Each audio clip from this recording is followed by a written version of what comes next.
다음 주는 성탄 메시지를 준비하고 있고 그 다음 주에 이어서 두 번에 나누어서 말씀을 나누고자 합니다. 자, 영국을 비롯한 그 유럽의 교회들이 이 몰락하면서 교회 건물이 이렇게 매각되어지고 술집이나 댄스 클럽으로 바뀌는 일들이 많이 일어나고 있습니다. 그러니까 교회 건물은 멋지게 세워져 있는데 교회는 사라졌고 거기에 사람들이 모여서 술을 마시고 춤을 즐기고 또 사업을 하는, 장사를 하는 그런 곳으로 바뀐 것입니다. 자, 뭐가 문제일까요? 그들이 지은 웅장한 교회 건물이 무너졌기 때문에 이렇게 되었습니까? 그렇지 않습니다. 교회 건물은 여전히 웅장하고 화려한 건물 그대로 남아 있습니다. 그러면 뭐가 무너졌기 때문에 교회가 이 꼴이 되었습니까? 그들의 신앙이 무너지면서 그들이 세운 건물도 세상 사람들의 손에 다 넘어가고 말았던 것입니다. 이걸 세우기 위해서 얼마나 많은 사람들이 헌신을 하고 투자를 했습니까? 이걸 지켜내야 되잖아요. 그런데 그들은 지켜낼 수 없었다는 겁니다. 지금 예루살렘에 있는 유다 백성들도 비슷한 상황을 만납니다. 그들은 바벨론 포로에서 귀환하여 이미 성전을 재건했고 이제 성벽을 재건했습니다. 외형적으로 볼 때는 이스라엘 백성들은 이제 든든한 하나님의 나라를 세운 것처럼 보입니다. 웅장한 성벽을 보면서 이젠 더 이상 걱정할 필요가 없는 그런 예루살렘이 되었다라고 생각을 했을 것입니다. 그런데 하나님께서는 그들의 눈을 열어서 내면적인 성벽을 보게 만드셨습니다. 그들이 지은 성전과 성벽은 멋지게 서 있었지만 그들의 신앙은 아직 여전히 형편없는 수준에 있었다는 겁니다. 외형적인 예루살렘 성벽은 든든하게 서 있었지만 내면적인 신앙은 언제 무너질지 모르는 그런 위태로운 상태에 있었다는 겁니다. 이제 그들에게 중요한 문제는 더 이상 예루살렘 성벽이 아니었습니다. 이제 정말 중요한 것은 이 예루살렘 성벽을 지켜낼 수 있는 그런 참된 신앙을 회복하는 것입니다. 만약 그들에게 참된 신앙이 회복되지 못한다면 이 성벽은 다시 무너질 수밖에 없고 다시 빼앗길 수밖에 없다는 겁니다. 이걸 깨닫고 그들은 다시 예루살렘으로 모여듭니다. 그러면 참된 신앙을 회복하기 위해서 가장 먼저 무엇을 해야 되겠습니까? 그들이 지은 멋진 성전에서 하나님께 멋진 제사를 드리면 되겠습니까? 아니라는 겁니다. 하나님의 말씀을 붙잡는 것입니다. 지금까지 그들에게 중요했던 것은 성전이었고 성벽이었습니다. 그러나 이제부터 그들에게 중요해진 것은 하나님의 말씀이 되었다는 겁니다. 말씀이 없는 성전, 말씀이 없는 성벽은 곧 무너질 것입니다. 지금 한국의 교회도 곳곳에 웅장한 아름다운 건물들을 세워놓았습니다. 그러나 과연 이걸로 참된 교회를 세웠다고 할 수가 있겠습니까? 참된 신앙의 회복 없이 멋진 건물만 세워놓았다고 해서 참된 교회가 되는 것은 아니라는 겁니다. 참된 교회는 하나님의 말씀으로 돌아가서 말씀 중심의 신앙을 회복할 때 세워지는 것입니다. 먼저 말씀 운동부터 했어야 되지 않습니까? 그렇게 스스로 자책할 필요는 없습니다. 이미 교회는 서로 경쟁하듯이 건물부터 멋지게 세워놓았습니다. 이게 잘못된 방법이었기 때문에 이 건물 다 때려 부수고 새롭게 시작하자 그럴 필요도 없습니다. 이제 해야 될 일은 말씀으로 돌아가는 것입니다. 교회가 말씀 중심의 그 신앙을 회복해야 된다는 것입니다. 오늘 본문은 예루살렘 성벽을 재건한 이스라엘 백성들이 그들의 신앙을 재건하기 위해서 하나님의 말씀 앞에 다시 모여드는 모습을 보여줍니다. 부흥의 때가 되면 이처럼 말씀이 말씀답게 선포되고 말씀이 말씀답게 들리고 말씀이 말씀답게 역사하는 그런 시대가 시작되는 것입니다. 오늘 말씀을 통해서 우리 교회도 하나님의 말씀으로 다시 새롭게 세워지는 시간이 되시기 바랍니다. 하나님의 말씀을 통해서 거짓된 신앙을 버리고 참된 신앙을 회복하여 교회가 교회답게 세워지고 아름다운 하나님의 나라를 함께 세워가는 북부교회가 되기를 주님의 이름으로 축복합니다. 자, 먼저 1절에서 2절에는 말씀을 향한 갈망을 하나님께서 주시는 모습을 보여줍니다. 자, 1절 함께 읽겠습니다. 이스라엘 자손이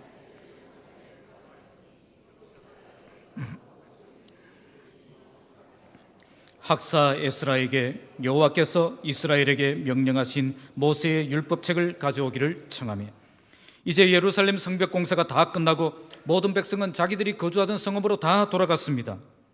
그런데 일곱째 달이 시작되자 모든 백성이 다시 예루살렘으로 일제히 모여들었습니다.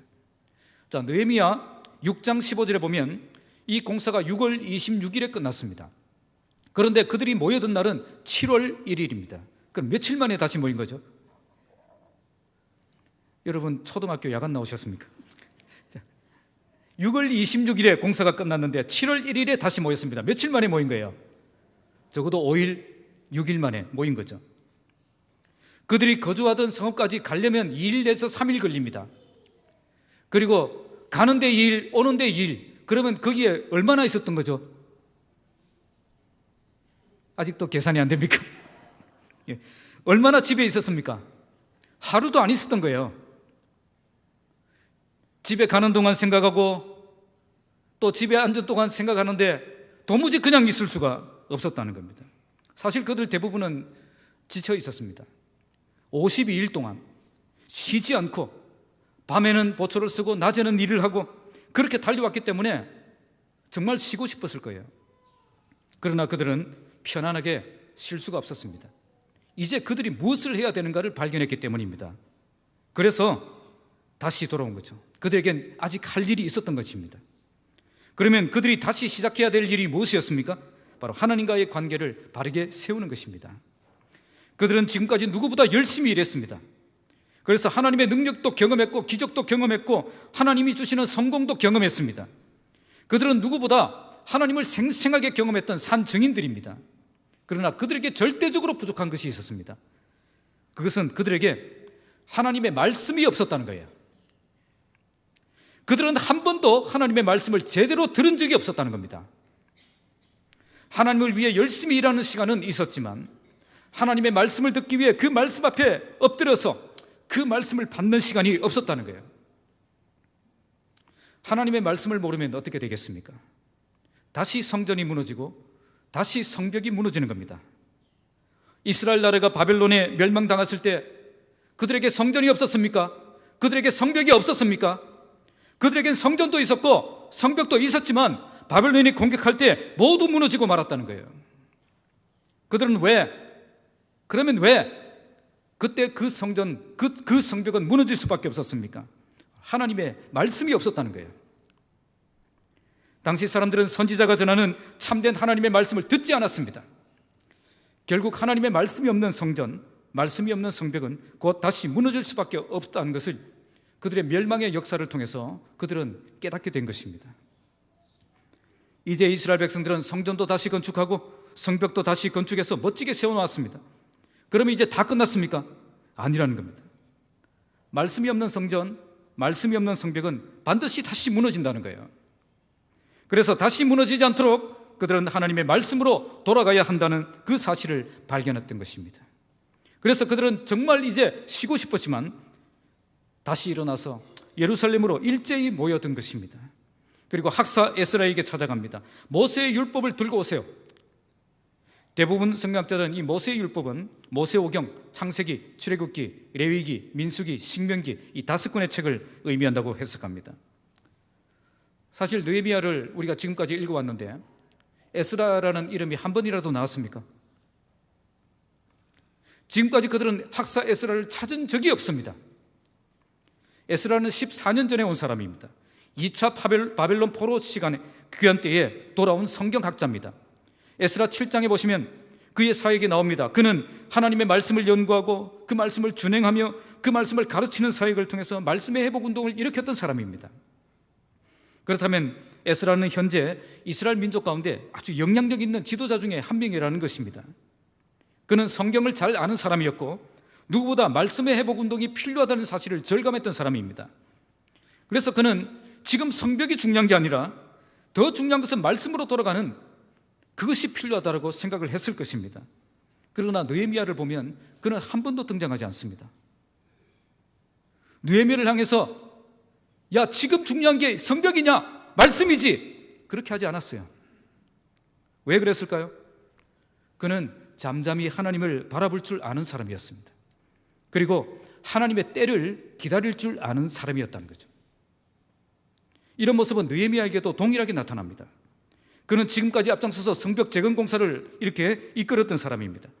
그런데 이제 성벽 재건 공사가 끝나고 8장부터는 이제 말씀 회복의 운동이 시작될 때 에스라가 전면에 서도록 이렇게 내세우고 자기는 뒤로 쑥 빠집니다. 조용히 협력하는 거예요. 아마 모든 백성들이 다시 예루살렘으로 모였을 때 아마 느헤미야는 나를 찾아왔구나 그렇게 생각을 했을 것입니다. 그런데 그 사람들이 다 어디로 갔죠? 학사 에스라를 찾아간 거죠. 인간이라면 누구나 이런 일 당하면 섭섭함을 느낍니다. 지금까지 내가 얼마나 고생을 하며 이렇게 그들을 이끌어줬는데 아무도 나를 찾아오지 않고 에스라를 찾아간다는 거죠. 대부분 상처를 받고 실망도 하고 그리고 분노가 일어날 가능성이 높죠. 이런 비슷한 일을 만난 사람이 또 있습니다. 세례 요한이죠. 광야에서 회개의 메시지를 전하며 모든 사람들의 존경과 사랑을 한 몸에 받았습니다. 그의 메시지는 바리새인도 떨게 만들었고 세리들도 회개하게 만들었고 심지어 로마 군인들까지 그의 메시지를 귀담아 듣고 잠잠히 수긍하게 만들었습니다. 그런데 갑자기 예수님이 등장하니까 사람들이 어디로 가죠? 예수님께로 다 가버리는 거죠. 이걸 보고 요한의 제자들이 그의 스승에게 불평합니다. 아니 사람들이 다 예수께로 갑니다. 저 사람들이 전에 우리에게 왔는데 이제는 다 예수께로 갑니다. 어떻게 하면 좋습니까? 그때 세례 요한이 뭐라고 합니까? 그는 흥하여야겠고 나는 쇠하여야 하리라. 하나님이 누구를 통해 일하시든 반드시 그 사람이 하나님의 능력을 경험해야 된다는 것입니다. 그런 자세가 있었다는 거죠. 바로 이것이 하나님의 사람의 자세입니다. 내가 나서야 할 때는 담대하게 나설 수 있고 내가 기다려야 할 때는 기다릴 줄 아는 사람이에요. 하나님이 저 사람을 통해 일하실 때는 뒤에서 응원하며 협력할 줄 알고 하나님이 나를 통해 일하실 때는 열정적으로 달려가서 뛰어들고 헌신하는 삶을 사는 것입니다. 내가 서야 할 자리에 분명하게 설 때에 모든 사람들이 인정하는 믿음의 사람이 되는 것입니다. 반면에 내가 나서야 할 자리에 나서지 말아야 될 자리에 나서게 되면 모든 사람들이 인상을 찌푸리는 그런 사람이 된다는 겁니다. 하나님의 부르심을 따라서 하나님의 때를 기다리며 하나님의 때에 담대히 일어나 헌신하는 삶이 아름다운 믿음의 삶인 것입니다. 자, 2절 함께 읽겠습니다. 시작. 일곱째 달 초하루에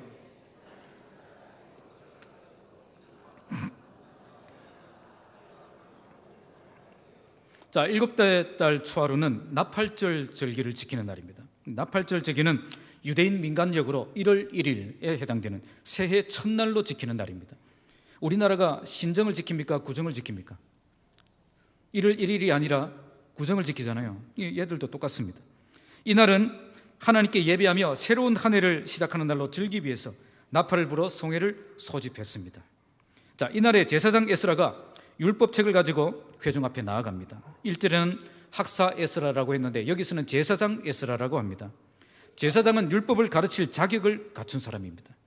그래서 그는 성경학자이기 때문에 가르칠 능력도 있었고 제사장이었기 때문에 가르칠 자격도 있는 사람이라는 것을 알 수 있습니다. 이제 학사 에스라가 율법책을 가지고 회중 앞에 나가니까 거기에 누가 있었습니까? 남자나 여자나 알아들을 만한 모든 사람들. 자, 대부분 이런 모임에는 남자만 참석을 했었습니다. 그런데 오늘은 여성도 참석하고 있습니다. 게다가 알아들을 만한 나이가 되는 어린 자녀들도 다 참여하고 있었다는 겁니다. 사실 구약성경 전체를 읽어보아도 백성이 이처럼 자발적으로 모여서 말씀을 들려주세요 한 적은 한 번도 없습니다. 혹시 성경책 다 읽어보시고 39권 다 읽어보시고 그게 발견되면 저에게 오십시오. 제가 통닭사겠습니다. 백성들이 스스로 모여서 하나님 말씀 좀 들려주세요 한 적이 한 번도 없었다니까요. 하나님이 선지자를 보내셔서 제발 좀 말씀 들으라 그렇게 해도 길을 닫고 막 도망을 갔던 백성들이에요. 백성들이 스스로 찾아와서 하나님 말씀 듣고 싶다고 고백하면서 이렇게 모여든 적은 한 번도 없었다는 겁니다. 자, 이게 부흥이에요. 이게 부흥입니다. 이건 절대 인간이 하는 일이 아닙니다. 인간이 할 수 있는 일도 아닙니다. 이것은 하나님이 시작하신 일이에요. 하나님이 이 백성 가운데 영적 부흥을 일으키시기 위해 먼저 하나님의 말씀을 향한 그런 깊은 갈망을 부어주셨다는 겁니다. 그래서 하나님의 말씀을 듣고 싶은 갈망, 하나님의 말씀을 알고 싶은 그 갈망이 일어났던 거예요. 이처럼 참된 회복의 역사가 시작될 때 항상 하나님의 말씀이 회복되는 역사가 일어납니다. 내 삶에서 하나님의 말씀이 중요해지기 시작하는 겁니다. 하나님의 말씀 없이는 살아갈 수 없는 사람이 되는 것입니다. 하나님의 말씀을 통해 하나님을 만나는 그 기쁨을 놓칠 수 없는 사람이 된다는 것입니다. 혹시 몇 시간 동안 하나님의 말씀에서 눈을 떼지 않고 그 말씀을 묵상해 본 적이 있습니까? 성경을 몇십 장을 읽었는데 그래도 부족해서 또 성경을 펴서 또 읽고 그렇게 더 읽고 싶었던 적이 있습니까? 성경 공부나 제자 훈련이 있다면 무조건 참여해서 배우고 싶다, 그래서 열심히 참여했던 적이 있습니까? 없습니까? 그런 때가 바로 그때가 하나님의 은혜가 임하는 때이고 내 삶의 영적 부흥이 시작되는 때인 것입니다. 오늘 내 삶에 참된 회복이 시작된다면 가장 먼저 말씀이 회복되는 역사가 일어날 것입니다. 말씀이 듣고 싶어지고 말씀을 읽고 싶어지고 말씀을 배우고 싶은 그런 갈망이 일어난다면 내가 지금 살아나고 있는 것입니다. 말씀이 귀에 들리기 시작하고 말씀이 내 가슴을 때리기 시작하고 말씀이 내 삶을 바꾸기 시작하면 참된 부흥이 시작되고 있는 것입니다. 오늘 이런 회복의 역사가 우리 교회 가운데 분명하게 일어나길 바랍니다. 모든 영혼들이 하나님의 말씀을 사모하며 말씀을 기대하며 말씀을 향해 달려오는 그런 교회가 되기를 바랍니다. 정말 모든 성도들이 하나님의 말씀 없이는 살 수 없는 사람이 되어서 하나님의 말씀을 갈망하며 한자리에 모여서 하나님의 그 말씀 앞에 엎드리는 그런 교회가 되는 것입니다. 참된 부흥은 하나님의 말씀 없이 절대 시작되지 않습니다. 우리 교회에 참된 부흥이 일어난다면 가장 먼저 말씀의 부흥이 일어날 것입니다. 하나님께서 우리 교회에 하나님의 말씀을 향한 깊은 갈망을 일으켜서 우리 교회가 하나님이 주신 참된 부흥을 경험하는 복된 교회가 되기를 주님의 이름으로 축복합니다. 자, 두 번째는 말씀을 듣는 자세를 주십니다. 자, 3절 읽겠습니다. 시작. 수문 앞 광장에서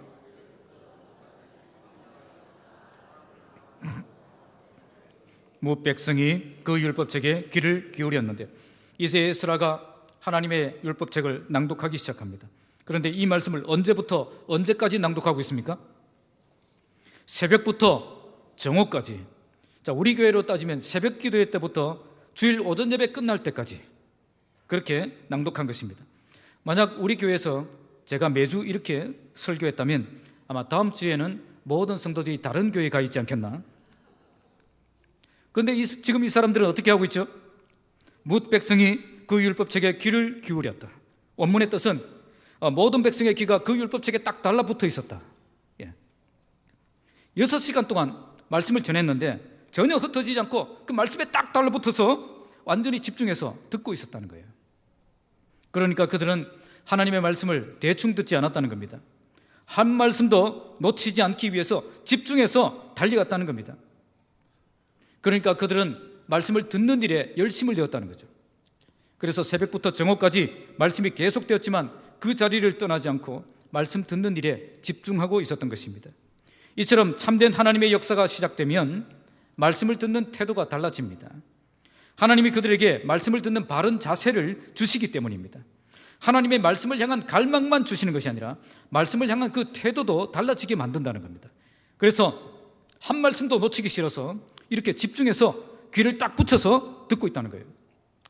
그래서 말씀을 듣는 모습만 보면 이 사람이 회복될 사람인지 무너질 사람인지 알 수가 있습니다. 하나님의 회복의 역사가 일어나기 전에 하나님께서는 먼저 말씀을 향해 열린 마음을 주시기 때문입니다. 그래서 하나님의 말씀에 참된 소망이 있음을 알고 이 말씀 붙들기 위해서 온 마음을 집중해서 하나님의 말씀을 귀를 기울이게 되는 것입니다. 오늘 내가 하나님의 능력을 경험하기를 원한다면 어떻게 하면 되겠습니까? 말씀을 듣는 자리에서 성공해야 됩니다. 말씀을 듣는 자리에서 실패하면 안 된다는 겁니다. 하나님의 말씀이 강력히 역사하는 곳이 바로 이 자리이기 때문입니다. 어떤 태도로 나가야 하느냐에 따라서 말씀의 역사가 다르게 나타난다는 것입니다. 그래서 이 말씀을 듣는 이 자리는 마귀도 가장 강력하게 역사하는 자리입니다. 예수님의 씨 뿌리는 비유에서 길가에 뿌려진 씨앗이 있죠. 길가에 뿌려지자마자 누가 와서 먹어버렸어요? 새가 와서 물어가 버렸습니다. 마귀가 역사하여 하나님의 말씀을 조금도 들을 수 없도록 강력하게 역사한다는 겁니다. 왜 이 사람은 이렇게 되었습니까? 말씀을 듣는 태도가 잘못되었다는 거예요. 단단하게 굳어버린 그 길가와 같은 그 마음으로 말씀을 들으니까 그 말씀의 씨앗이 어떻게 그 심령 속으로 파고 들어가서 열매를 맺을 수가 있겠습니까? 그래서 말씀을 제대로 듣기도 전에 마귀가 빼앗아버리는 그런 사람이 되는 것입니다.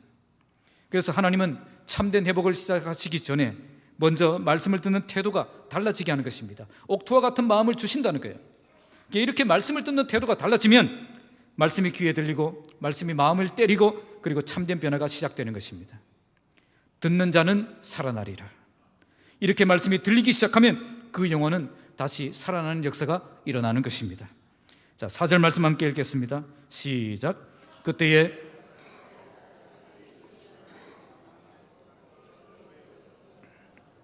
마띠대와 스모와 아나야와 우리야와 힐기야와 마아세야요 그의 왼쪽에 선 자는 부다야와 미사일과 말기야와 하숨과 하스바타나와 스가랴와 무술람이라. 그때의 학사 에스라가 어디에 섰다고요? 특별히 지은 나무 강단에 섰다. 여기 특별히 지은 나무 강단이 있었다는 건 이미 말씀을 듣기 위한 준비를 철저히 했다는 겁니다. 이 강단은 에스라뿐 아니라 좌우에 13명의 말씀 사역자가 함께 등단할 수 있을 정도로 꽤 큰 규모의 강단이었다는 것을 알 수 있습니다. 에스라를 비롯한 이 말씀 사역자들은 왜 특별히 이렇게 만든 그런 나무 강단에 세웠겠습니까? 그것은 하나님의 말씀을 특별하게 생각했기 때문입니다. 하나님의 말씀을 특별하게 생각했기 때문에 특별한 자리를 마련해서 거기에서 전파하게 했던 것입니다. 이처럼 우리가 말씀을 특별하게 생각하면 특별한 말씀의 역사가 일어나는 것입니다. 그러면 이 정도의 크기의 나무 강단을 만들려면 얼마나 시간이 필요했을까요? 지금 백성들이 모여서 율법책을 가지고 오라고 할 때 그때 만들었을까요? 그때 만들어 가지고는 지금 이렇게 새벽부터 이렇게 사용할 수가 없죠. 히브리어 원문을 보시면 이 강단은 사전에 미리 만들어진 강단이었다는 거예요. 여러분 머리가 쭉 펴서지 않습니까? 에스라는 이미 이날이 올 줄을 알고 미리 강단을 준비하고 있었다는 거예요. 그것만 준비했겠습니까? 백성들이 찾아와서 말씀을 듣고 싶어 했을 때 에스라가 성경이 없어요. 율법책 어디 갔는지 몰라. 그리고 이 말씀을 해석할 만한 그런 준비가 안 돼 있어요. 그러면 어떻게 되겠습니까? 백성들이 찾아오는 것이 부담스럽죠. 반갑겠습니까? 부담스럽겠습니까? 내가 말씀이 준비가 안 돼 있으면 이렇게 말씀 앞에 나와도 아무 소용이 없는 것입니다. 그러니까 에스라는 잠잠히 하나님의 때를 기다리면서 말씀 사역이 주어질 때를 위해서 철저하게 준비했던 준비된 사람이었다는 겁니다. 그는 평소에 말씀을 연구하며 늘 준비했고 이처럼 하나님의 때가 되면 이 사역을 시작하기 위해서 강단도 미리 준비해 놓았다는 겁니다. 하나님은 이처럼 준비된 사람을 통해 하나님의 일을 시작하셨던 것입니다.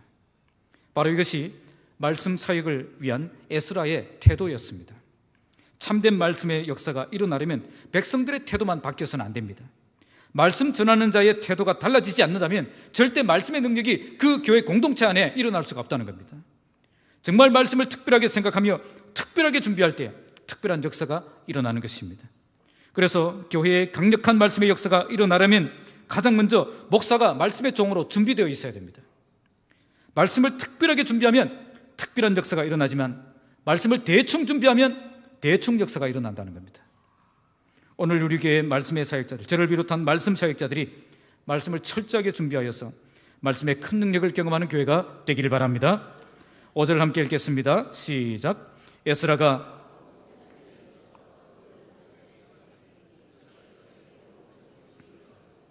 이제 에스라가 모든 백성 위에 서서 그들 목전에 책을 폈습니다. 이때 백성들은 어떻게 했죠? 모든 백성이 일어섰다는 거죠. 제가 성경을 착 펼 때 아무도 안 일어서죠. 아기 때문에 한 명이 일어섰습니다. 그들은 왜 일어섰을까요? 이제 선포되는 이 말씀 절대 인간의 말로 듣지 않고 하나님의 말씀으로 듣겠다는 거예요. 무슨 말씀을 주시든지 그 말씀에 내가 복종하겠습니다. 그래서 종의 자세로, 종이 주인 앞에 앉아 있습니까? 종이 주인 앞에 서잖아요. 서서 그 말씀을 듣겠다는 거예요. 오늘 본문에 이렇게 일어서니 다시 앉았다는 말씀이 뒤에 안 나옵니다. 도리어 7절을 보시면 그들은 계속 서 있었다는 것을 알 수 있습니다. 그러니까 그들은 말씀이 낭독되는 6시간 동안 아무도 편하게 앉아서 들으려고 하지 않다는 거죠. 아이고 허리야 하고 앉았던 사람이 아무도 없었다는 겁니다. 그들은 피곤했지만 계속 일어서서 겸손하게 하나님의 말씀을 듣고 있었던 것입니다. 자, 6절 함께 읽겠습니다. 시작. 에스라가 위대하신 하나님 여호와를 송축하며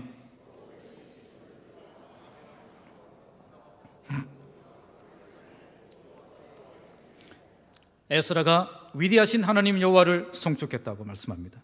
율법책을 펴자 모든 백성이 일어나는 그 모습을 보고 에스라는 하나님을 찬양하지 않을 수가 없었던 겁니다. 이렇게 귀한 은혜를 귀한 우리 백성들에게 부어주신 그 위대하신 하나님, 그 여호와를 송축하지 않을 수가 없었던 것입니다. 그때 모든 백성들이 손을 들고 아멘, 아멘 이렇게 응답을 했습니다. 몸을 굽혀 얼굴을 땅에 대고 여호와께 경배했다고 말씀합니다. 아멘이라는 말은 진심으로 그렇게 되기를 원합니다라는 뜻입니다. 모든 백성이 아멘, 아멘이라고 두 번이나 반복하면서 응답한 것은 하나님의 말씀을 온 마음으로 받아들이고 있음을 표현한 것입니다. 제가 지금까지 3년을 설교했는데 아멘, 아멘 하신 분은 아직 한 분도 없는 것 같아요. 아멘 이런 적은 있어도 요즘 고신에서 아멘이 사라지고 있어요. 어떤 사람은 아멘을 남발한다라고 표현하기도 하는데요.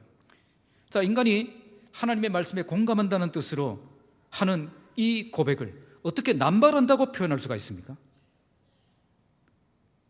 그런 고백은 남발하면 안 되고 아주 절제해서 아주 조금만 하면 더 좋은 거예요. 무슨 그런 엉터리 같은 말이 다 있습니까?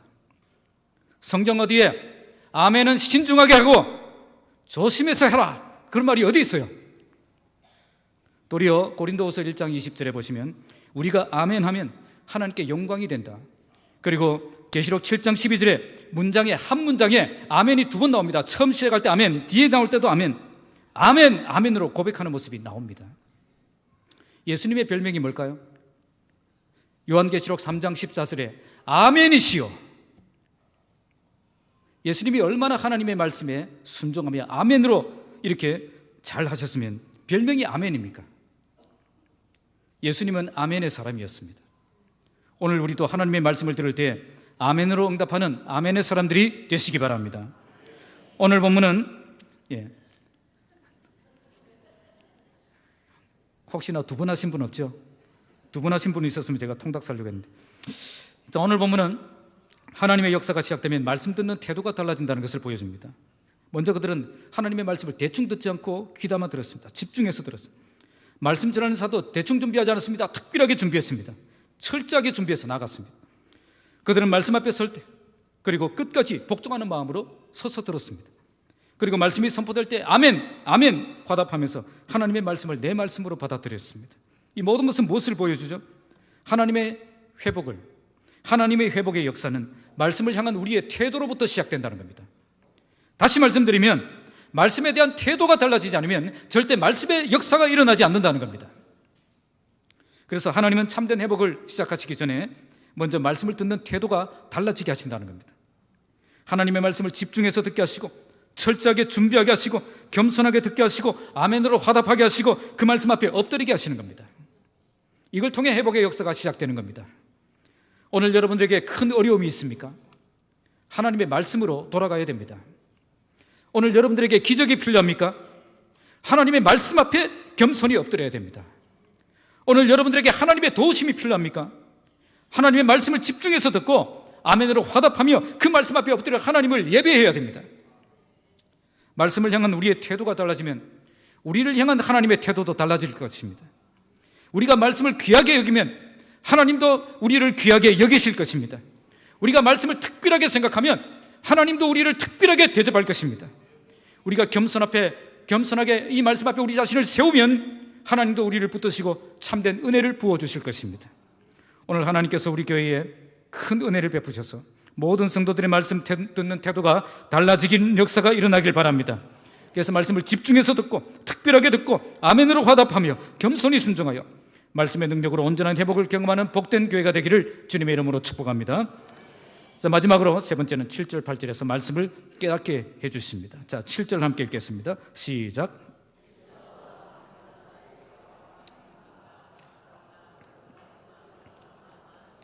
그리다와 아사랴와 요사밧과 하난과 블라야와 레이 사람들은 백성이 제자리에 서 있는 동안 그들에게 율법을 깨닫게 하였는데, 자, 여기 나오는 13명의 사람들은 모두 레이 사람들로 추정되는 사람들입니다.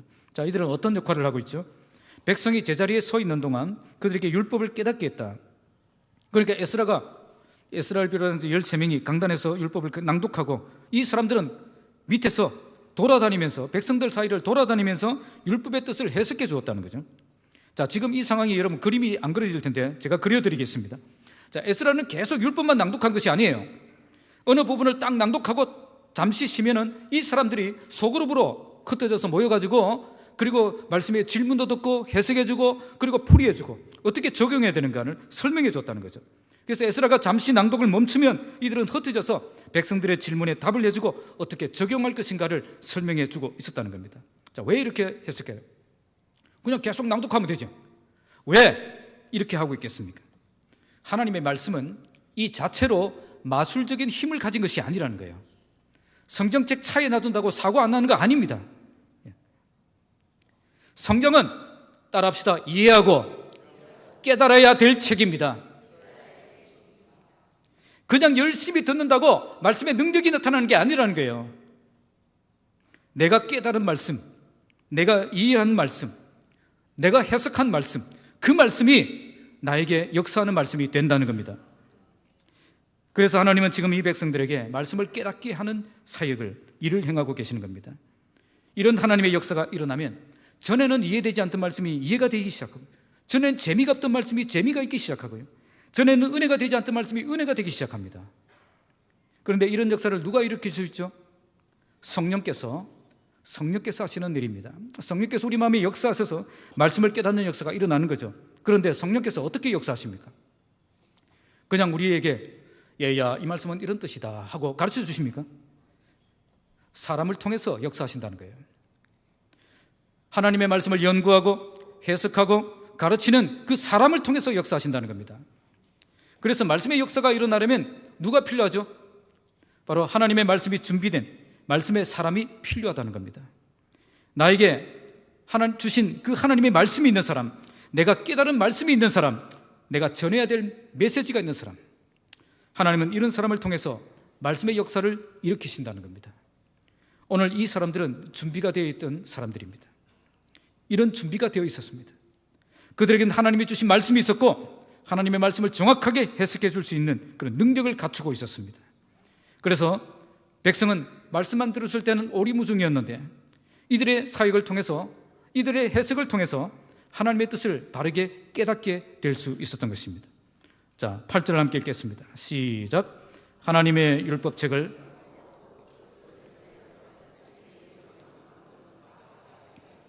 오늘 말씀은 하나님의 말씀을 낭독하고 그 뜻을 해석하여 다 깨닫게 했다고 말씀합니다. 어떻게 해서 이런 일이 가능했습니까?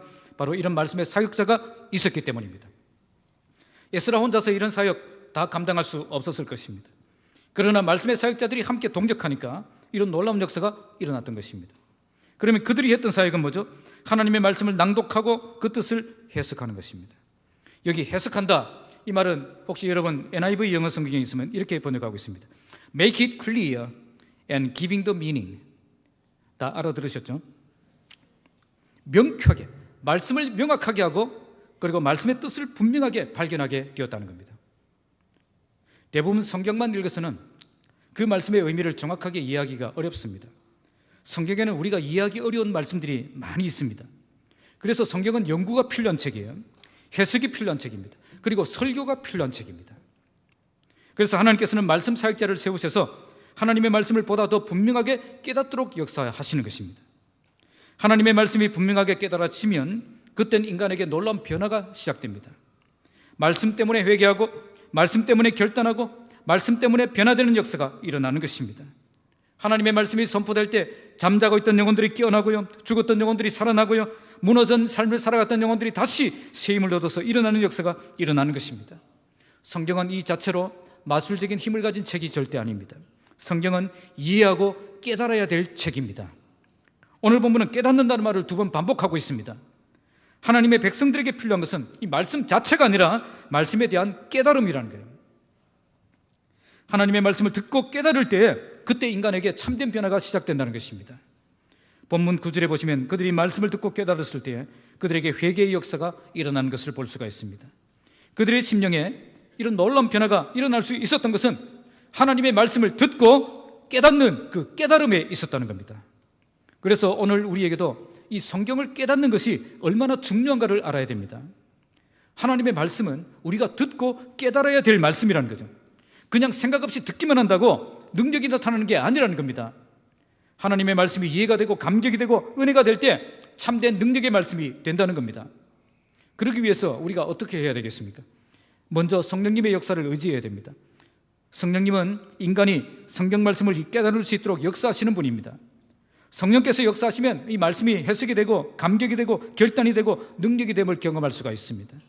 그래서 말씀을 듣는 자리에 나아갈 때마다 항상 성령 하나님을 의지하며 나아가야 되는 것입니다. 시편 119편 18절 말씀처럼 내 눈을 열어서 주의 율법에서 놀라운 것을 보게 하소서. 이렇게 고백하며 나아가야 됩니다. 우리가 성령 하나님을 의지하는 만큼 말씀을 깨닫는 깊이도 더욱 깊어지게 될 것입니다. 두 번째로, 인간 설교자의 말을 절대 인간의 말로 생각하면 안 됩니다.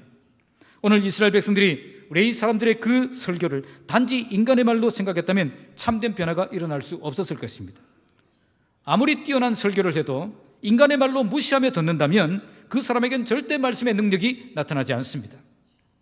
사도 바울은 데살로니가 2장 13절에서 데살로니가 교회 성도들 하나님의 말씀을 받을 때에 사람의 말로 받지 않고 하나님의 말씀으로 받았기 때문에 이 말씀이 너희 믿는 자 가운데 역사하는 말씀이 되었다고 말씀합니다. 인간의 말로 듣지 않고 하나님의 말씀으로 받을 때에 강력한 말씀의 능력이 나타난다는 것입니다.